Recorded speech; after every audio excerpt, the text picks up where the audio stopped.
Ah, you made it. I've got some tickets, and I managed to set something up with the Rokot. It'll have to wait until after the show, though. Happy to stay and watch? I doubt you've seen the Korolyevsky troupe on stage before. Pleasure. Here, this is the way in.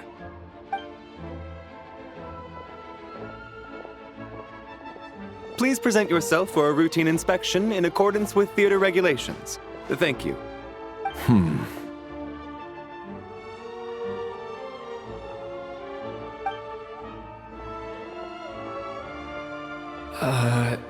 Is that guy with the Fatui? Looks like he's waiting for something. Okay, all done. Thank you for your cooperation. Please proceed through to the theater.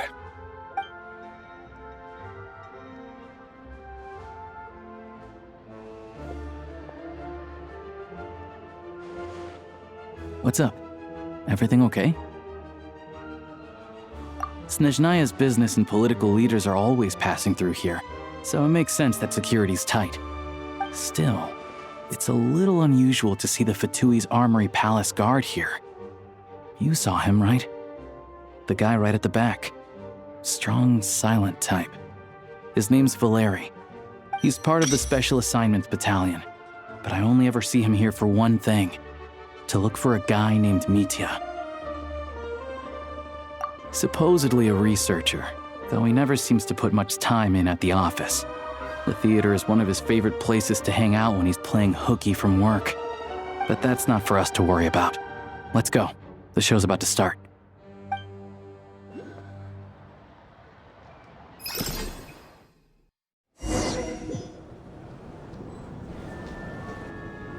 What do you think? Pretty impressive, huh?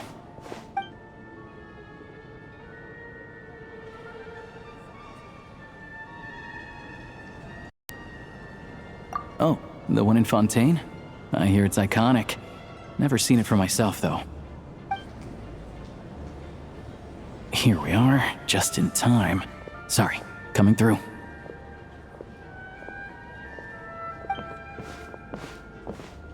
Ugh. If you're gonna show up late, keep your mouth shut. What's his problem? Whatever. No point arguing with people like that. Look, there she is. That's who I'm introducing you to later. She's the lead singer of the troupe, Vodyanitsa.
This leads directly to the green room.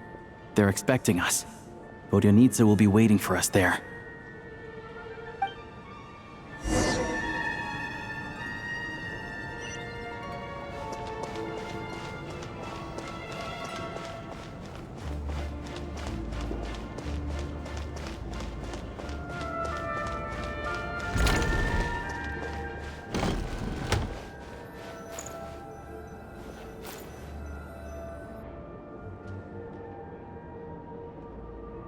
Hey there, excuse me.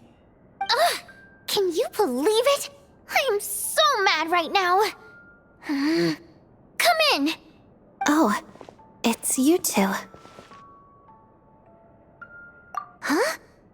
know each other?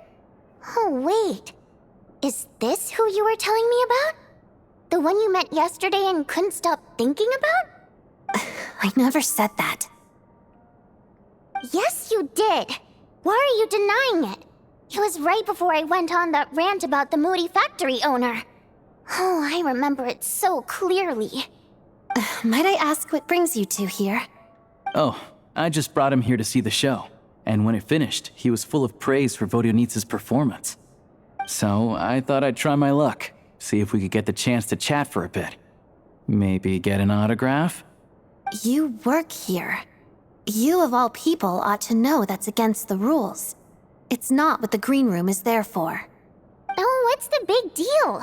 Come on, don't be shy. I can give you an autograph. You can take a picture too if you want. Do as you please. I finished all my shows for the day. I'll leave you to chat.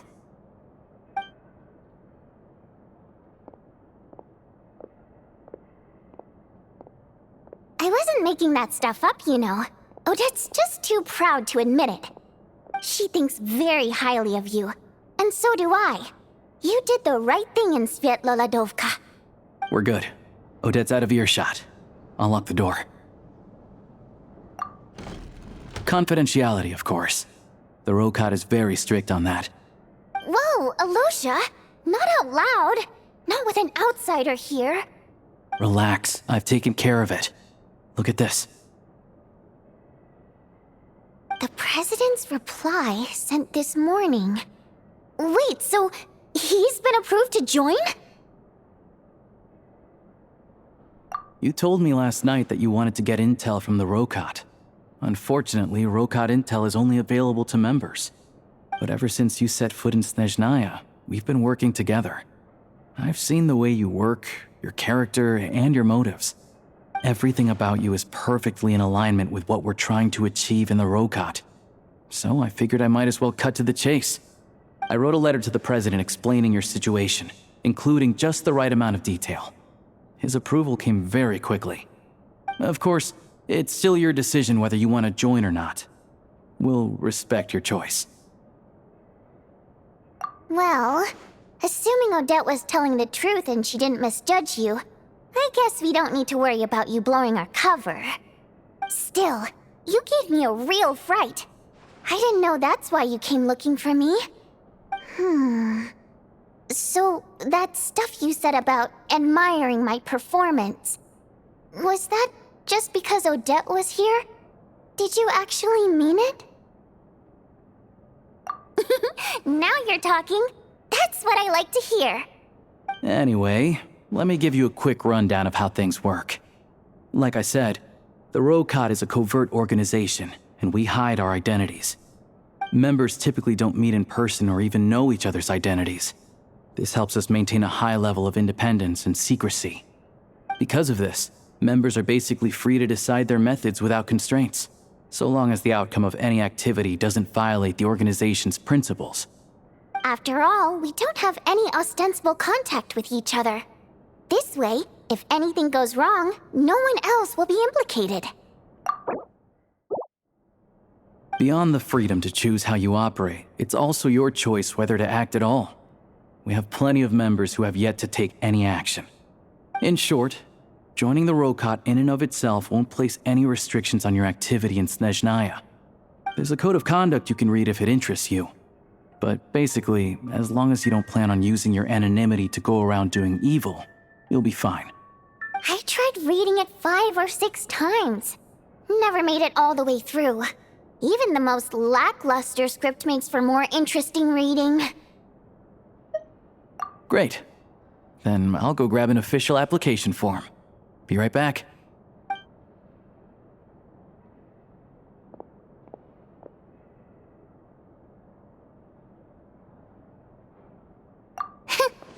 Well, Alosha has this pet dog, you see. His name's Tagarin, and this one time, Alosha brought him backstage. Tagarin took quite a liking to me, so I played with him for a little bit and fed him some treats.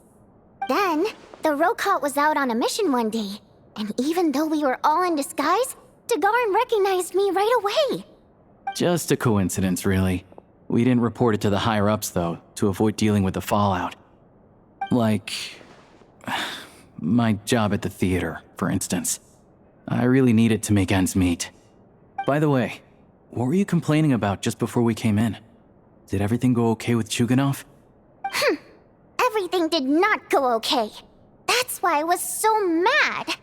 I tried to make some small talk with him before I went on stage to fish for intel about the Iskra manufacturing plant. But he wouldn't take the bait. No matter what I said, he kept dodging the question. And then he started complaining. He said he didn't appreciate his second-rate seat in the stalls because he usually gets a private box. I mean, what did he expect? Everyone knows that if you want a box seat, you buy a ticket well in advance. But instead, he sends me a letter the day before the show when we're practically sold out. I had to juggle things around just to get him a half-decent seat, hoping he would appreciate the gesture enough to share some information. But nope, he didn't give me anything. Yeah, meeting Chuganov in person has definitely been a disappointing experience. Oh, you probably don't know who we're talking about, do you? Chuganov was that older guy you were sitting next to today. I'm sure he didn't make a great first impression on you either. To the citizenry, he's a family man and a kind boss. But our interactions with him tell a very different story. It's one thing to ask for a favor, but he acts like it's his right. He always expects special treatment. Take the ticket situation, for instance. I've actually gotten him a private box in the past. But not only was he not even grateful, now he's acting like I've sold him short this time. Not to mention that he's never paid for a single one of his tickets. And another thing, if he's such a big family man, why doesn't he bring his wife and daughter to see the show once in a while? I've never seen them here, not even once. Calm down, Vodyanitsa. If you won't do it the easy way, we'll have to try the hard way. But first things first. Here's your application form. Go ahead and fill it out.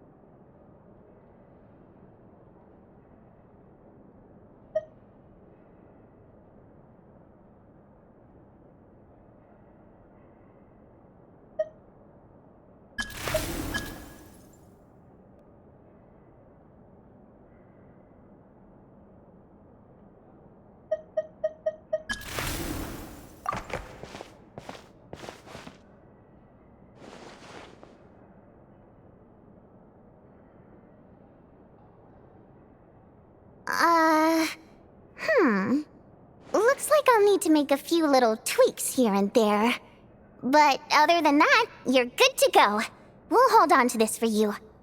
All right. Now that we're officially Rokot comrades, I can tell you. Chuganov is the target of our current operation. Recently, we've done some recon work at the Iskra manufacturing plant, which pretty much confirmed that their energy consumption is way beyond the legal limit. All we need now is some direct evidence to present to the Vetcha, so we can demand that they shut the plant down. That way, the Kresny Crystal can be allocated to where it's needed most. I was hoping he might let slip during one of our chats, but he's too tight-lipped. We'll have to find another way. I'm meeting another regular theater goer tonight, Mitya. But Valeri's here too, and he's probably looking for Mitya, so he may end up being a no-show. Don't you worry. He must know how to dodge Valeri, or he wouldn't be showing up on time for every performance. Mitya is a renowned energy expert. Although we can't get any direct evidence of the excessive energy consumption at the plant, we can accidentally let the information slip to him.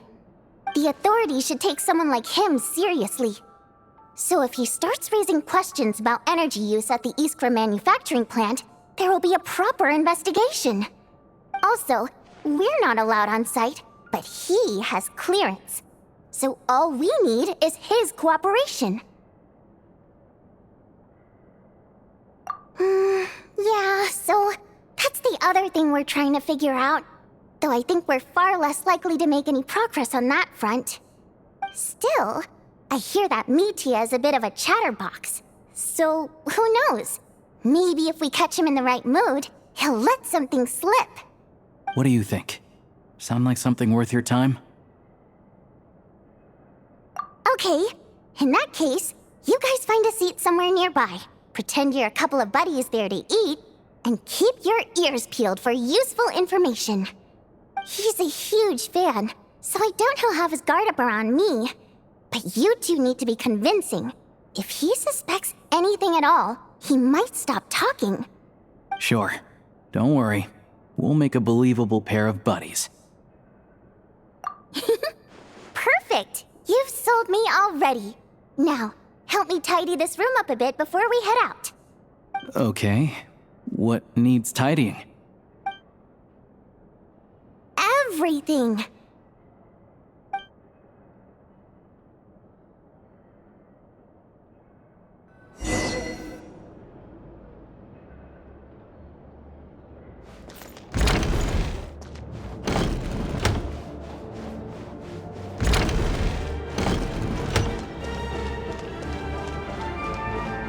Burn it down!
We come here often, so we shouldn't stand out.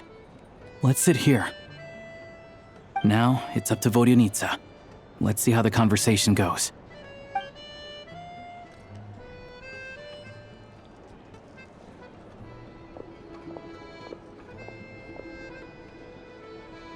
Mr. Mitya! Over here! Over here!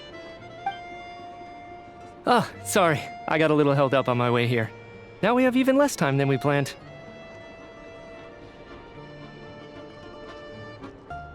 Go ahead and order some snacks and drinks, whatever you like. Let me see. According to my schedule, we still have 25 minutes left. You're really pressed for time today, huh? I was imagining this would be a leisurely chat. If you'd prefer, we can always reschedule for another afternoon when you have more time. No need. Getting to meet the lead singer is a very precious opportunity for me. I'm not about to pass it up. I've already had to decline your invitation several times because our schedules rarely align. If I don't grab this chance while it's here, who knows when the next one will come around? Well, it's very kind of you to make time just for me. I'm not too sure, to be honest. But Snezhnaya is full of weird and wonderful things like that, so people tend not to bat an eye. I'm sure the same will go for the Eye of Grey and Paimon. The reason I invited you out for tea and a chat today was to get some feedback from a true fan of the theater. Well, I genuinely have nothing bad to say. No matter how many times I hear you sing, it never gets old. It always seems fresh and new somehow. Maybe it's because the more times I listen, the more details I notice. Or maybe you simply improve with every performance, delivering it better each time. Thank you! I'm delighted to hear that! Could you give me any specific examples? Oh, yeah. The piece you sang today, for example. Beneath the Frozen River? Hey, what's with you? I'm just praising a good performance. I always used to find that such a bleak and lonely song. But the more you listen, the more you realize that it's not as cold and nihilistic as it appears. When you really dig down into it, there's a certain level where you're surprised by the emergence of hope. Wow, I'm impressed. I didn't expect you to pick up on that. Actually, I only tried out that angle after talking with a composer. Still, Beneath the Frozen River wasn't on today's program. Oh, really? But it's a classic. You sing it every time. Almost every time. Oh, well then, let me say a few words about that other all-time classic, Flying in the Wind from the Mountain Sparrow. I didn't sing that one today either. My voice wasn't quite up to it, so I switched it out at the last minute. Oh, but, Sorry, Mr. Mitya, but you were at the theater today, yes? Of course I was. Remember? I said hello to all the troupe members before the show started. You, Odette, and the others. So what did Odette sing today? Elegy of the Snow-Winged Goose, of course. Correct. I see. I see. You find my singing boring, don't you? That's why you don't remember a single song. Looks like I'll need to cut a few from the program next time. No, that's not it. I swear. All right. I'll be straight with you. I'm sorry. My mind was wandering as you took the stage today. I enjoy watching your shows because the exquisite performances stimulate the mind. It always sparks some inspiration for my research. So, whenever I get stuck at work, I come to the theater for a change of pace. Odette's dance during the Elegy of the Snow-Winged Goose today was simply incredible. It got me wondering what she's been going through recently. That look of sheer defiance in the face of utter tragedy? It was so inspiring. I started scribbling in my notebook right away. Not that I made a ton of progress in the grand scheme of things, but I still think it was productive. By the time I snapped out of it, the entire show had finished. So what you're saying is, you didn't listen to my singing at all? Unfortunately not. I'm sorry, I don't know which is more disrespectful. The fact that I don't always come for the show itself, or the fact that I missed your performance. Seems like things are getting a little awkward. Mitya just stepped into a conversational minefield. If there's one thing Vodyanica doesn't like, it's people who show disrespect for her performance. This meeting was so hard to set up. Don't tell me it's already falling apart. It's fine. I suppose this is affirming in its own way. At least, it shows that our performance really touches people's hearts, right? Don't let it bother you. It certainly doesn't bother me. She's showing a lot of restraint. Well, I'll be sure to let Odette know how much you adored her performance. Please don't say that. I always love your performances too. It's just that inspiration struck at the wrong time today. I'm usually all ears.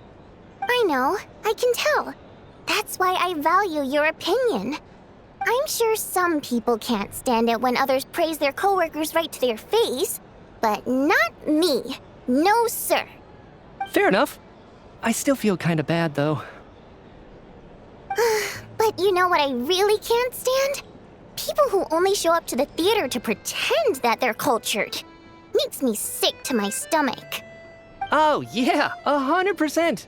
There are too many of those people around. By the time they're walking out the door, they've forgotten all about the show. What's wrong? You look furious. I don't know if you've heard about the boss of the Eastborough manufacturing plant. He isn't even a theater investor. but he always demands the same privileges as actual investors. Box tickets only, premium drinks, even the right to request specific songs. Well played, Vodyanitsa. Seems like she's harnessing her rage to steer the conversation back on track. Now that you mention it, I've interacted with that guy before. I gotta say, everyone holds him up as an example of a benevolent businessman, but I don't know. I don't see it. Yeah, he couldn't care less about what's happening on stage. He's just there to flaunt his social status. I hate that I have to prepare programs for guys like that. What's the big deal with that factory he runs anyway? I asked around a bit and heard some pretty shocking stories. Sounds like he's just another greedy capitalist. Oh, really? Yep, the things people are saying are pretty damning. Low wages, insanely long working hours, equipment running around the clock. And as if that's not bad enough, he also strictly forbids his employees from giving any kind of interview. Project Stuja has now been extended so many times, we're at the point where crystal rations for the common folk are barely enough to survive on. Yet he even wants to get his greedy hands on them just to boost his own profits. If the rumors are true, he's in serious violation of the law. Interesting.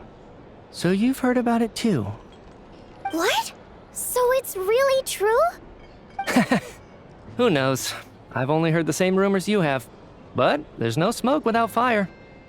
The rooster's been coming down on us hard lately, demanding that we track and trace every single batch of crystal. My coworkers in the Department of Energy have been tearing their hair out over it. The rooster? I didn't realize he cared that much. Yeah. Even though there are no restrictions on crystal trading, the poor will wind up freezing to death if we let the rich buy as much as they want. That's clearly unfair. Looks like we'll need to arrange an investigation into the Iskra manufacturing plant as soon as possible.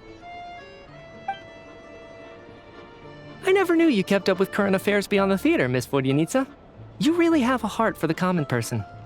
Most Fae in your position have long been indifferent to the plight of humans. Well, those of us who choose to live in human cities are naturally going to pay attention to any significant upheaval. Isn't the rooster a Fae himself? I'm just surprised to learn that even someone with as much experience as him is getting so stressed out over Project Stuja. What is the end goal of this project anyway? This is it. We're finally going there. I'm sure Mitya can sense on some level that she's fishing for information. But since their conversation is so relaxed, he might just let something slip. It's stressing me out too. If I'd only made better progress with my research, things wouldn't have dragged on this long. Oh, so your work is related to Project Stuja? That's right. The Armory Palace needs a brand new energy source. Not the power of the Light Realm and not elemental energy. Right now, the only thing that meets the requirements is the power contained within stellar linchpins. But harnessing that power is costly. Each step of the process requires enormous amounts of Kresnet crystal, from extraction to quantification to attempts at conversion. Progress has been painfully slow, and the team is getting burned out as time goes by. Sometimes, I see people staring into space as if in a trance. Could it be that this new energy source has side effects? No, it doesn't affect us, because the energy is used for... Okay, I got it. Stop choking me. Sorry, I can't talk about that. I think we're all just exhausted. We've been working ourselves to the bone for so long with so little progress to show for it. It's no wonder people are struggling to stay motivated. Seems like I owe you an apology. I shouldn't have gotten so mad at you for not paying attention during the show. Don't worry about it. I count myself lucky, to be honest. I don't envy the people who work closely with the Tsaritsa herself. I'd much rather be in my current position. At least I don't have to shoulder any major responsibilities.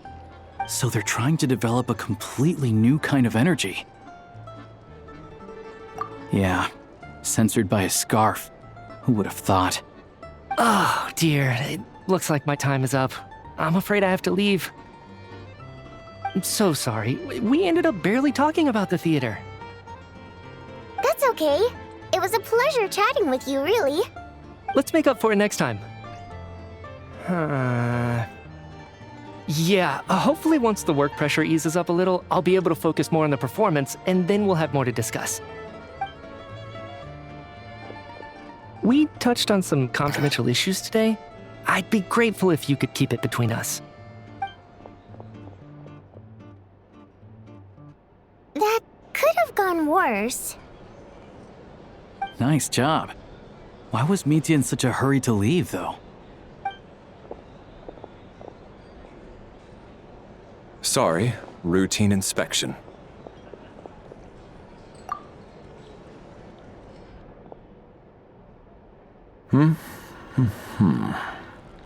Okay, let's go.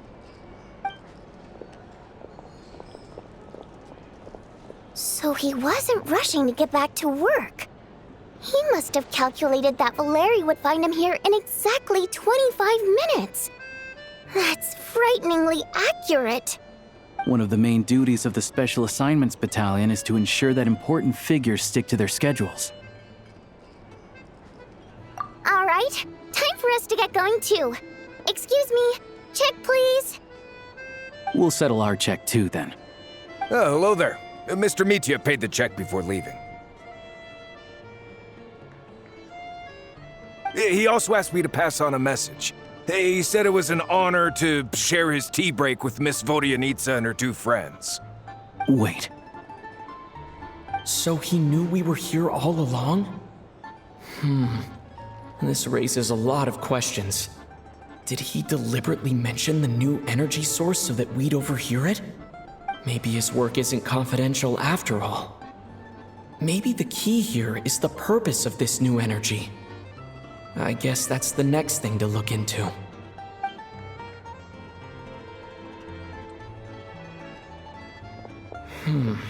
Vodyanitsa and Alosha have left. Time to head back and call it a day.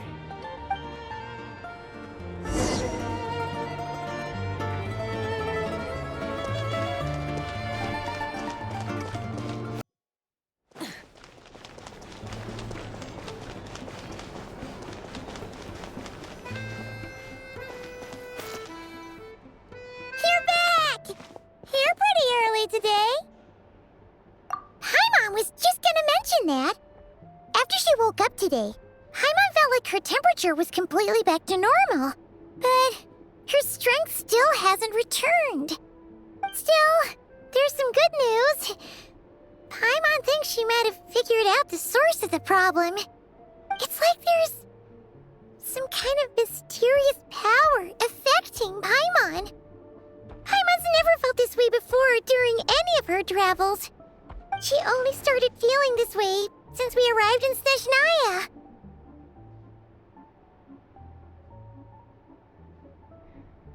That's right. The Armory Palace needs a brand new energy source. Could that have something to do with this? What is it? You're making that face again. You know, the one you get whenever you have a light bulb moment?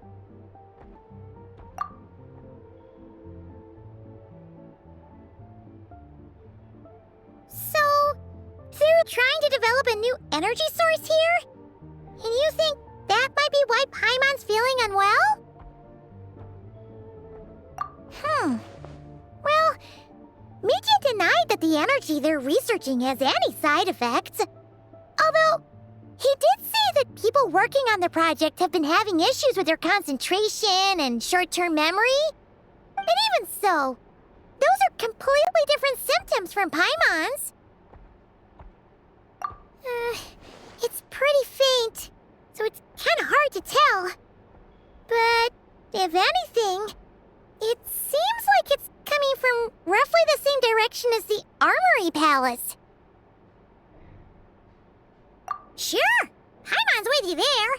But how, though? The Rokat only has a limited amount of intel. Oh, great point! They argue about Project Stuja every day.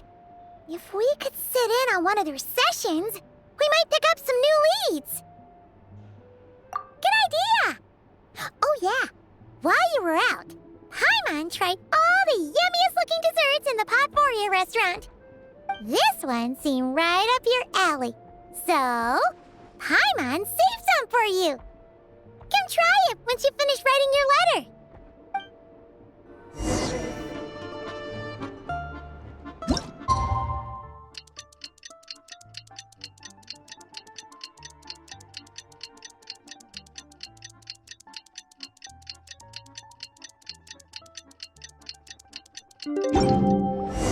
Alosha replied. He says that we won't be able to speak at the Vetcha, but he can arrange for us to attend as visitors. Time to get ready, then head to the Snezhnaya Vetcha.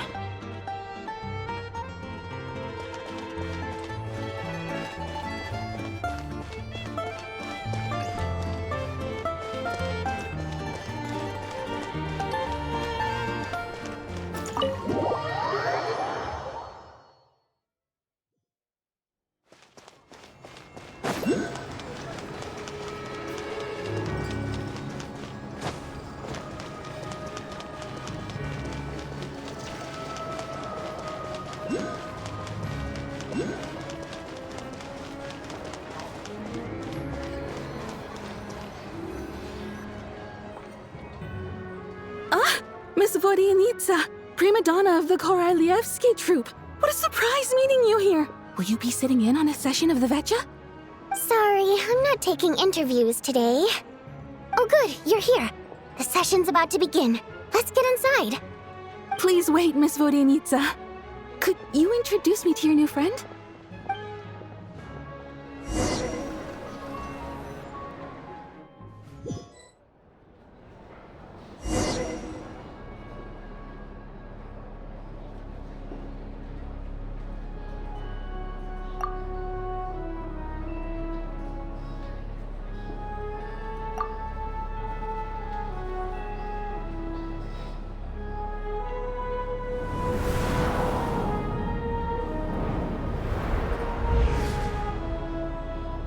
In summary, the energy management commitments made for the outgoing period have been delivered upon. Furthermore, both the production and consumption of Kresnik Crystal show clear signs of stabilizing. The relevant agencies have assessed the present circumstances and determined that the status quo can be sustained until the next period. For detailed statistics, I would refer you to the industry reports that have been distributed to all persons present. It should also be noted that while the recent blizzards have led to a significant increase in people's energy expenses, this is strictly a short-term phenomenon associated with a remotely located monster. Her Majesty the Tsaritsa is giving her full attention to this matter. We should have every confidence that it will be dealt with swiftly and conclusively. A financial report on disaster relief is also present in this report, courtesy of Pantalone. They cover the same old ground every single time. The rooster never seems to mind, but everyone else is getting tired of it. There's a general lack of trust. People aren't seeing any tangible benefits that affect them directly. Of course, none of that will be reflected in any of the reports on the table. Yeah, if it weren't for these hard copy documents, I could have at least made something up. Oh, don't mind me. I'm just out here trying to hit my interview quotas. Bring out the Quizás. Ever read it? Best-selling newspaper in town. If I remember correctly, you guys don't even have a sales permit. You have to sell from stalls on the street. Okay then, best-selling street stall newspaper in town. Still counts.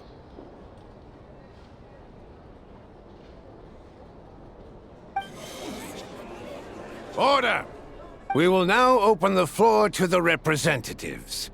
If there are no further substantive issues to discuss, we will then proceed to a vote on this motion. Snezhnaya has a long tradition of treating members of the Fatui armed forces and their dependents favorably. But recent surveys shows that Fatui families in remote areas have access to 15% less crystal than the average civilian family in Snezhnaya. It's been said many times before, but it bears repeating now. There needs to be a clear and consistent rationale behind how Crystal is allocated, or we will soon face immense public backlash. Perhaps you wouldn't need to keep repeating yourself if you would hear me out for once. I say again, true consistency exists only in principle. In the real world, fairness is relative. You appear to treat resource allocation as a simple function of production and population. So what about when the equipment used in production breaks down? Have you factored that into your equation?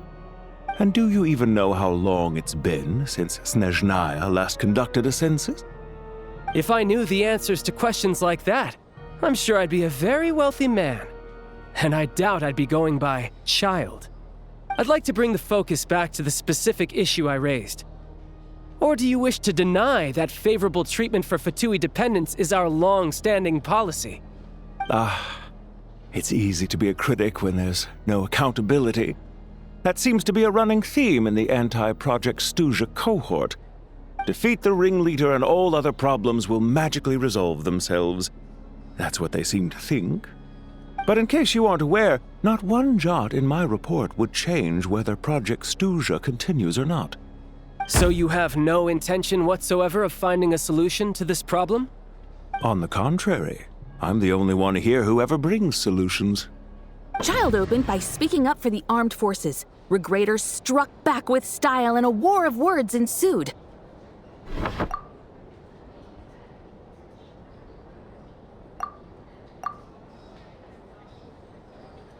Our reporter was live on the scene to get the audience's reaction as it all unfolded. Who do you support? The people have spoken! Child received raucous applause from the crowd as he pushed Regrator onto his back foot with a relentless barrage of questions. It had to be seen to be believed. Now you see why they don't have a sales permit. However this reporter wants to spin things, I haven't forgotten that Tartaglia was representing the Northland Bank when we first met in Liyue. So surely, their relationship can't always have been this strained. You two are getting off topic. Let's focus on what the data is saying. Mr. Pantalone, may I speak on your behalf? Oh, please do. I'm more than happy to save my breath. Crystal distribution policy undergoes modifications with each new period. The ultimate goal being to find the most reasonable method of allocation, which I believe is what Mr. Tartaglia also seeks. But I fear many may have been misled on this topic by extremist activists. To clarify, Project Stuja is not the root cause of the problem. It is merely a framework for resource distribution. The most recent reports all point to Snezhnaya's resilience and adaptability during this period of fine-tuning, and give clear indications that a distribution framework is improving with each iteration. To make drastic adjustments without first considering the risks would likely do more harm than good. It would be a waste of the hard-won experience we've gained to date. Renowned scholar of finance, Arapov spoke up to clarify the fiscal logic, clearly alluding to social organizations like the Rokot in his words. With the notorious Lelek still active to this day, should the Rokot be held responsible? No, there is someone else to blame. She's just rephrasing what Mr. Pantalone said. The Rokot are the critics he accuses of taking no responsibility for their actions. As for Lelek, you won't have heard of him yet. He's currently the most famous member of the Rokot. Well, more like infamous. Ending Project Stuja has become an obsession for him. Unlike the more decent ones among us, he believes that votes in the Vetcha are all that matter. So whether it's threats, coercion, or bribery, he'll use whatever means necessary to get people to change their vote.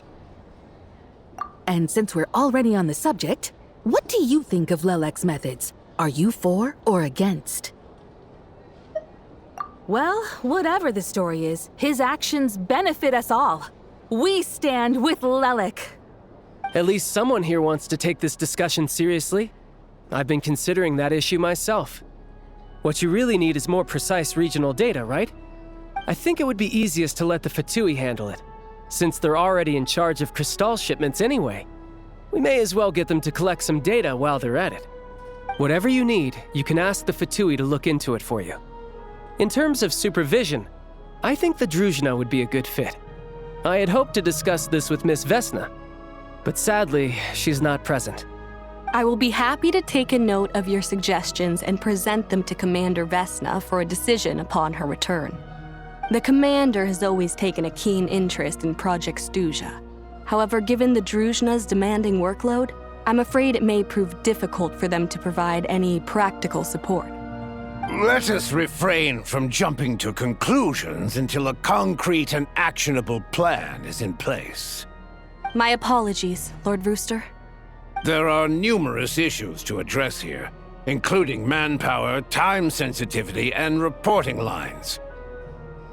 Nevertheless, I support drafting a proposal. Follow the usual procedure, and it can be raised as a new motion for all parties to evaluate at the appropriate time. In that case, I'd like to share one thought before the proposal is drafted. The issue of time sensitivity was raised just now, which I presume relates to the official reports. In fact, the Energy Commission already collects regular statistics on each urban center and its surrounding area. Would these be of any use? That's a good idea. I read every issue of Sviet Lolaidovka's report, and although my focus is mostly on the section about equipment operation, the energy consumption statistics also yield a lot of insights. Be that as it may, does no one see an issue with using local data to determine Crystal quotas? In the long term, it seems like a very risky solution. Not if they are used purely for reference. So long as we have the report from the Northland Bank's headquarters to corroborate it, no one will be able to fool me. Very well then. It appears that this arrangement is acceptable to all parties. Yeah, sounds good to me. The members reached a provisional consensus on the issue of improving treatment for Fatui soldiers.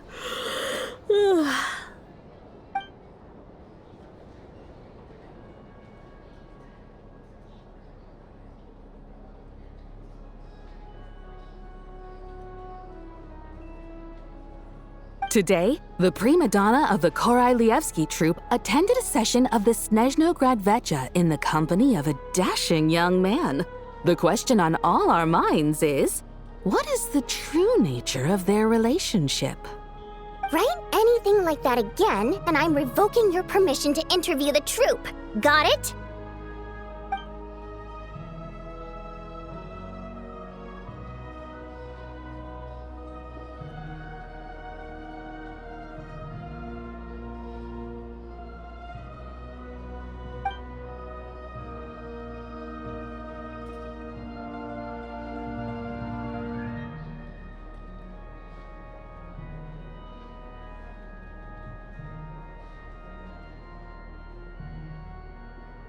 Now then, if there are no further contributions from those present, we shall proceed to the final vote. Hey, check it out! What made him vote against? Why now?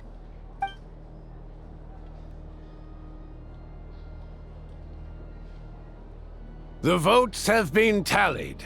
Those in favor of continuing Project Stuja total 61%, securing a clear majority. That was too close. The margin has shrunk yet again. Chuganov was a huge loss. I'll bet Lelik is behind this. I wonder how Pulcinella will respond this time. Chuganov. I see. Lelik strikes again. Yes, go Lelik. Once Project Stuja is defeated, our unwavering support at Bring Out the Quizás will finally pay off when we make our comeback. I can taste our victory already! In accordance with the result of this vote, Project Stuja will remain in effect until the next Vecha period. Finally, may I remind us all, we debate only for the greater glory and solidarity of our nation. May the aurora shine ever on, and the tundra always stand firm. The session is concluded.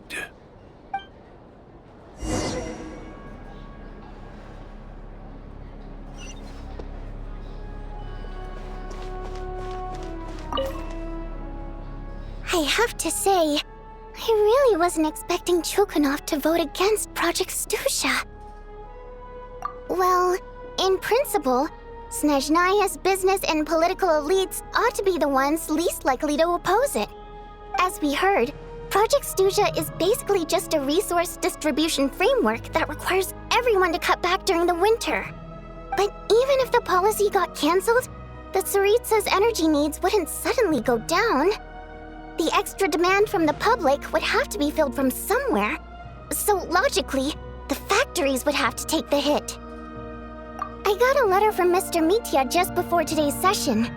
He said he's confirmed that there are issues around overtime and excessive energy consumption at the Iskra manufacturing plant. In a situation like this, once the Rooster receives the report, he'll order the factory to halt production and submit to an investigation before issuing a penalty. But that's a week-long process, and thus didn't make it onto the Vetcha agenda this time. I don't think he suspects anything so far. Exactly. And as you know, he's a very selfish person. I was originally gonna try and flip him after he received notice of the official sanctions. My plan was to convince him that the whole thing was completely unfair. Rather than just sit back and take the hit while his factory stopped production, he'd be better off voting to end Project Stusha. At least that way, no one else would be able to make any money either, because all the factories would suddenly have more limited energy to work with. But now, he's already voted against it, which means someone must have used more forceful means to change his vote, just like with everyone else who flipped. Yeah, no one knows why Lilac is so obsessed with ending Project Stusha, but by the looks of it, he's inching closer and closer to success. Lilac must have strong motivations, given how he'll stop at nothing to achieve his goal. Maybe he knows the full truth of Project Stusha. Maybe my next step should be to focus on him. Oh, right. What are your plans for the rest of the day? Shall we head out? Hey, comrade. I noticed you were here during the debate. I didn't take you for a political enthusiast. Greetings, Harbingers. I just happened to have some free time today, and my new friend here thought it might be fun to check out the Vetcha. Ah, Odette must have introduced you. Looks like you two are getting along pretty well. I'll leave you to catch up. I should head back to the troop. Sure. Break a leg and all that.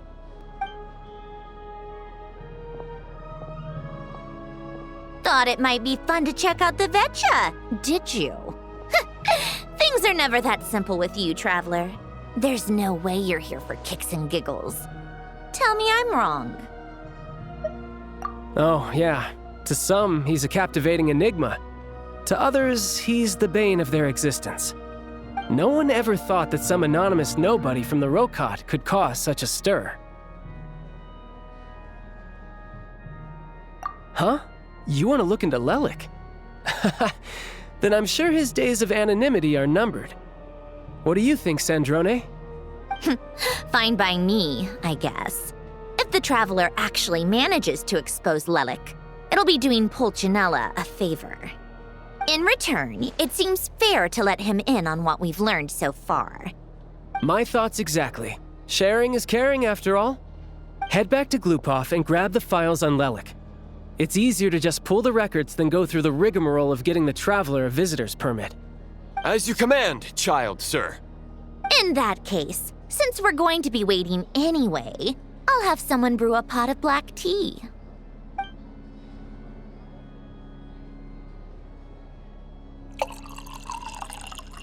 One common thread among the many incidents Lelik has been involved in is that the victims are all too scared to share any real information about him.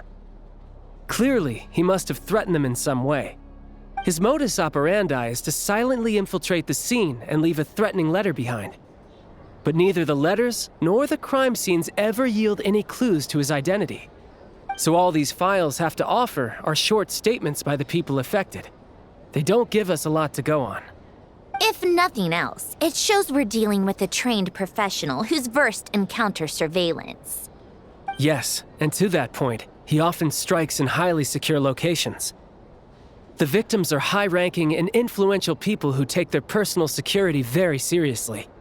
Somehow, Lelik slips right into their rooms without making a sound. There's never any eyewitnesses, nor the slightest trace of a break-in. If he can get in and out undetected, it means he can strike without warning. Not that that's ever happened so far, but the thought is enough to scare these people sleepless. It's hard to believe that a human being could pull this off flawlessly every time, so they switched the focus of the investigation to Faye. Unfortunately, no one's found anything yet. Careful, don't underestimate me. Although truth be told, I'd probably find it hard not to blow my cover. Direct confrontation is more my style. We haven't ruled out the possibility of Lelik being human. It's just, there can only be a handful of people in all of Teyvat who'd fit the profile. Faye, on the other hand, plenty would have the ability, but few would have the motive. No, not as strong as me. You'll never find the culprit with criteria like that. Let's go with a little weaker than me.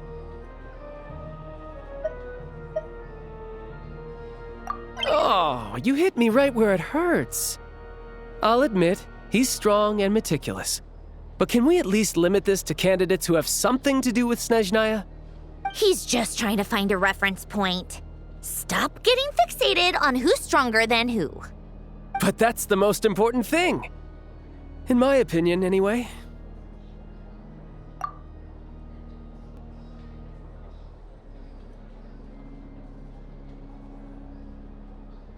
Odette. Yeah, that seems about right. Her skills are solid, and she's always calm under pressure.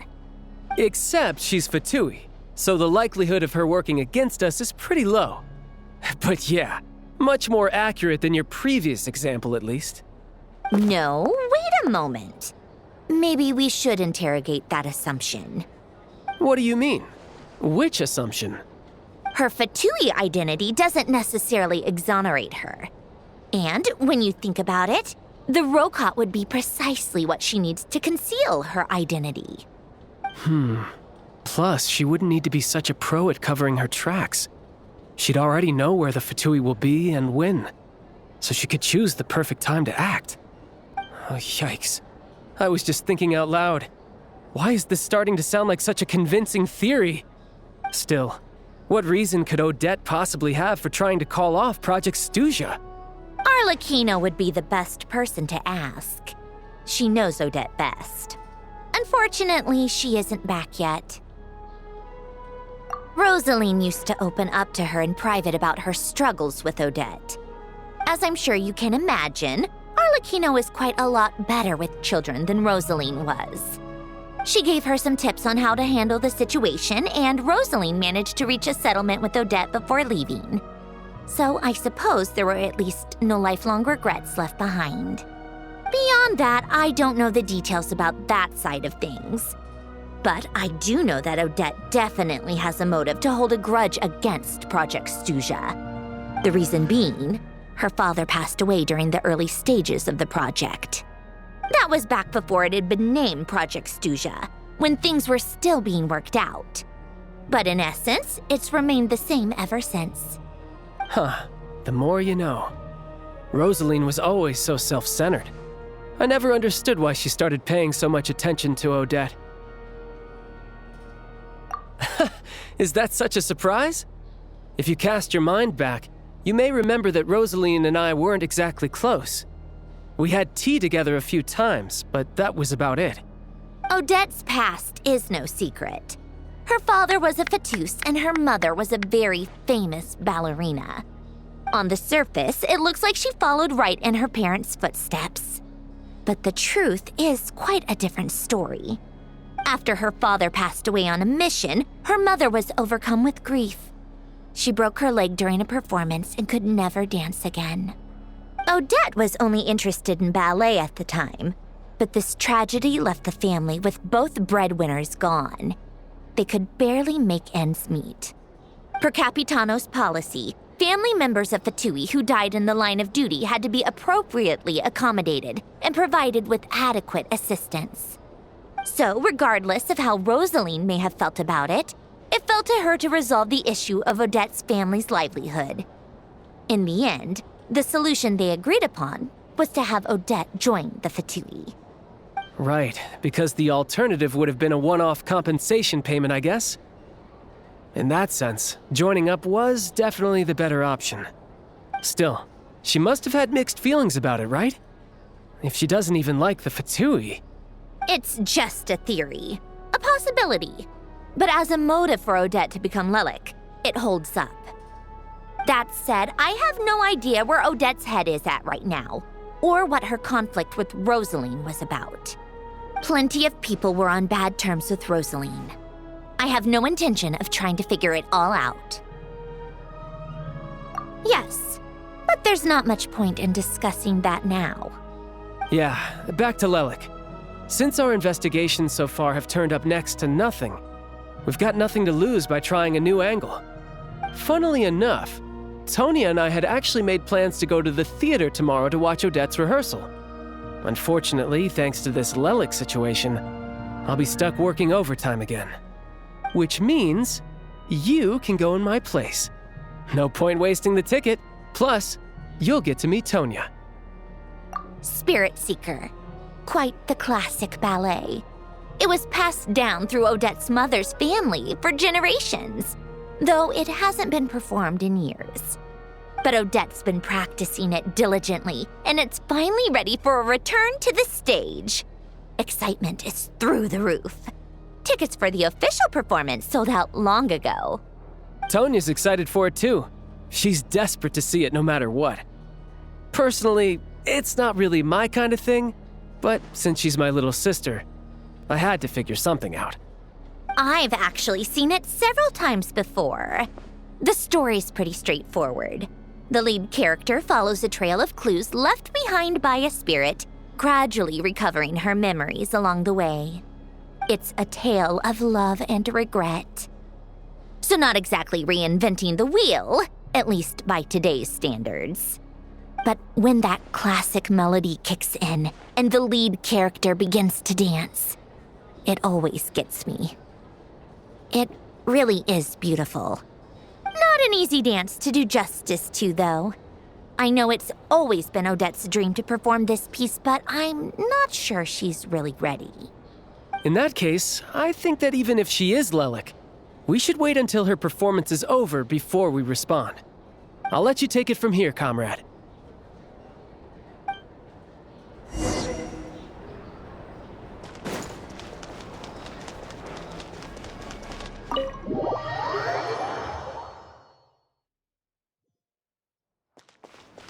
Rise with the sun!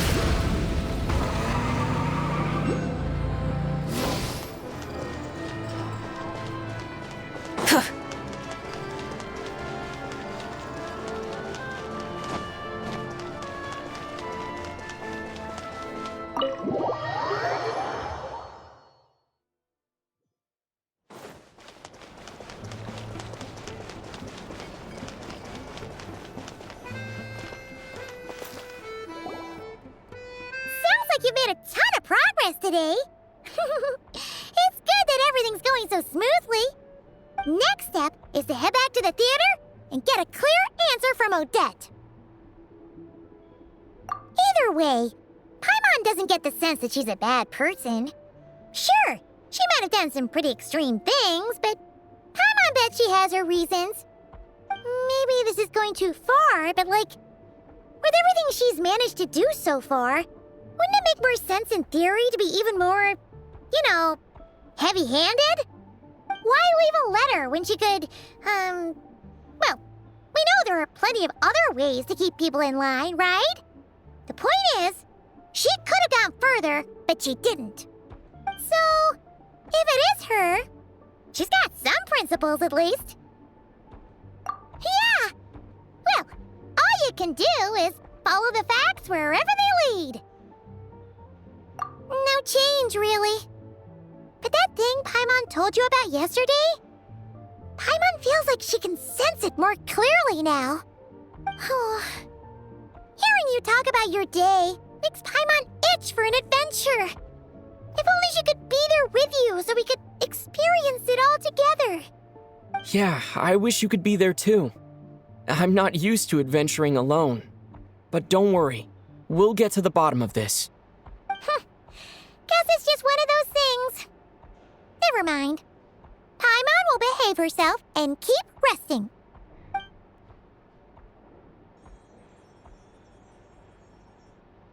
If Odette is Lelik, she may well have inside information on Project Stuja. Her father was involved with the project's early implementation and tragically died in the process. Now, she's dedicated herself to bringing it to an end. It's hard to imagine she could have gotten this far without knowing anything at all about the Tsaritsa's true intentions. When she spoke to us as a member of the Fatui, how much did she let on? And how much was she hiding? Only time will tell.